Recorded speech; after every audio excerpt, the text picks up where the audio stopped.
por lo tanto va a ser necesario que se nombre un movimiento conciliar para que cuando el Papa yerre, el movimiento conciliar le diga: Papa, usted está equivocado.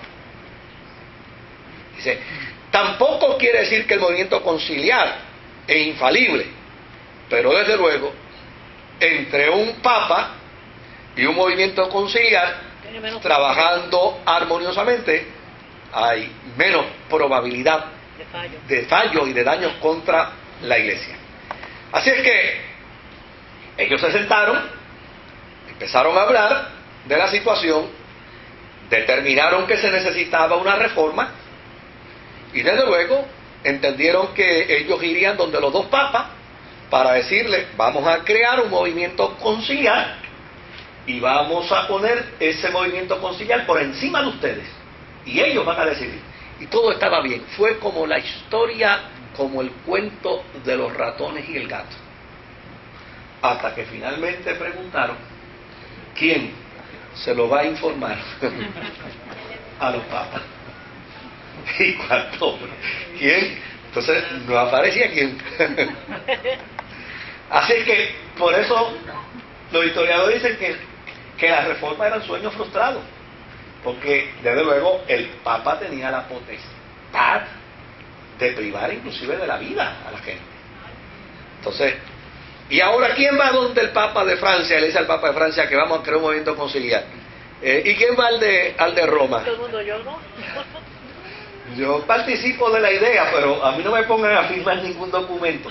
Por lo tanto, llana y sencillamente los cardenales lo que hicieron fue desalentarse en el proceso de apoyo, dejaron de apoyar al Papa de Roma y dejaron de apoyar al Papa de Francia, Y que todo siguiera así. y empezaron a dejar que las cosas siguieran su curso. Ahora, desde luego, el vacío estaba, la crisis estaba.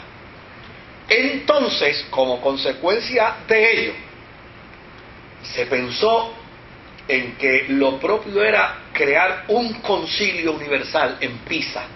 Eso era ya para principios del siglo XV, en el 1409. Dice, pues vamos a crear un concilio universal y vamos a sugerir a los papas que hagamos el concilio, ya no poner un movimiento conciliar, sino hacer una reunión de toda la Iglesia, de los ingleses, los franceses, los escoceses, los españoles, los italianos. Vamos a reunirnos todos y vamos a ver qué sale de ahí.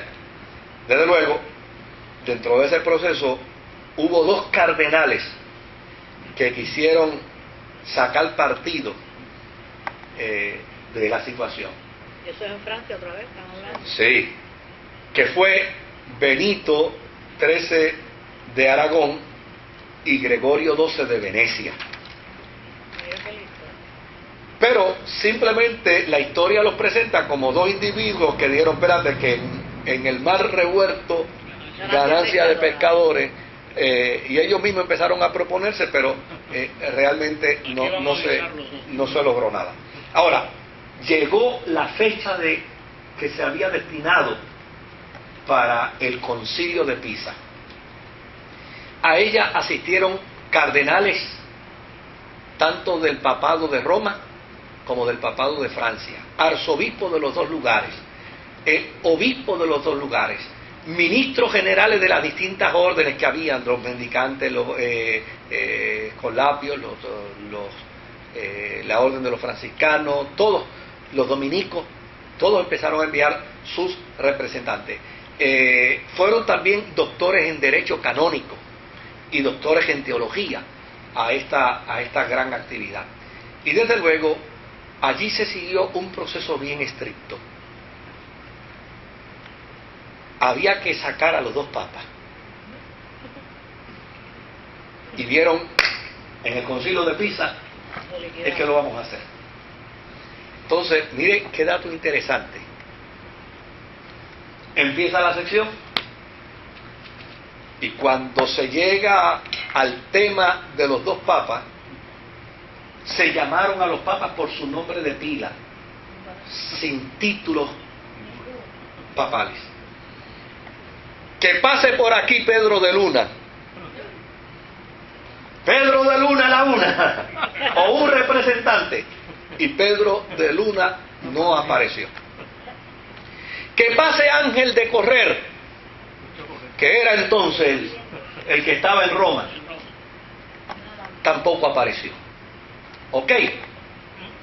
Pero al no estar presente ni sus representantes, entonces vamos a declarar vacante la posición papal de los dos. Y mire el documento que se escribió, yo se lo quiero leer. Ellos no estaban allí, ¿verdad?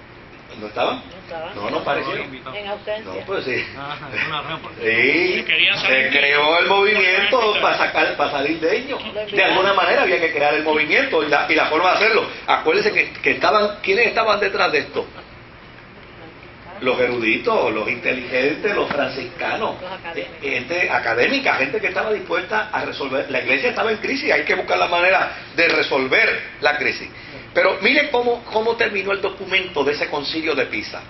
Dice, el Santo Concilio Ecuménico, que representa a la Católica Iglesia de Dios, así era como se llamaba, AGB, Católica Iglesia de Dios. a la Católica Iglesia de Dios, y a quien corresponde juzgar en este asunto, es decir, al Concilio Ecuménico, reunido por la gracia del Espíritu Santo en la Catedral de Pisa, y tras haber escuchado a quienes abogan por la extirpación del abominable e inveterado cisma, y por la unión y restauración de nuestra Santa Madre Iglesia, contra Pedro de Luna y Ángel Correr.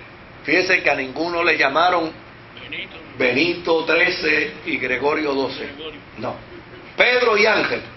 Declara que los crímenes y abusos de estos dos, según ha sido demostrado ante el Sacro Concilio, son verdaderos y notorios, porque entonces se encargaron de llevar evidencia de que ambos estaban cometiendo delitos serios dentro de la iglesia.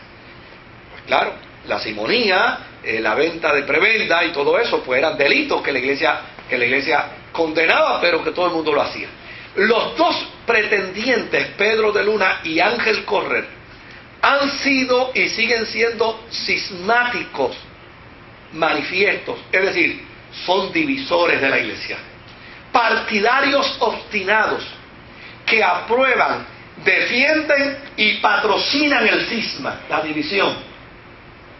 Han cometido perjurio y sus promesas de nada valen. Su porfía manifiesta y repetida escandalizó a la iglesia. Sus enormes abusos e iniquidades los hacen indignos de todo honor o dignidad, y en particular del pontificado supremo. Y aunque los cánones de la iglesia muestran que son automáticamente rechazados por Dios y apartados de la iglesia, nosotros, mediante esta sentencia definitiva, los deponemos, rechazamos y amputamos, y le prohibimos a ambos que continúen declarándose pontífices supremos, al mismo tiempo que declaramos que el papado está vacante. Golpe de Estado. ¿Ya?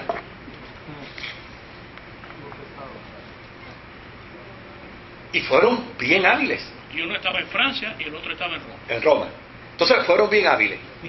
Hay que nombrar un nuevo papa, pero antes de nombrar un nuevo papa, vamos a resolver un problema aquí para que el nuevo papa lo nombre el concilio. Y si lo nombra el concilio, entonces ¿qué va a pasar con ese nuevo papa? Tiene que responder al concilio y tiene que aceptar el concilio. Pues ¿sabe lo que hicieron? Crearon un juramento allí mismo y obligaron a todos los cardenales que lo juraran y lo firmaran. Y mire cómo dice el juramento: todos y cada uno de nosotros, los obispos, sacerdotes y diáconos de la Santa Iglesia Romana, reunidos en la ciudad de Pisa a fin de terminar el cisma y restaurar la unidad de la Iglesia, empeñamos nuestra palabra de honor y prometemos que si uno de nosotros es electo papa, el tal continuará el presente concilio sin disolverlo,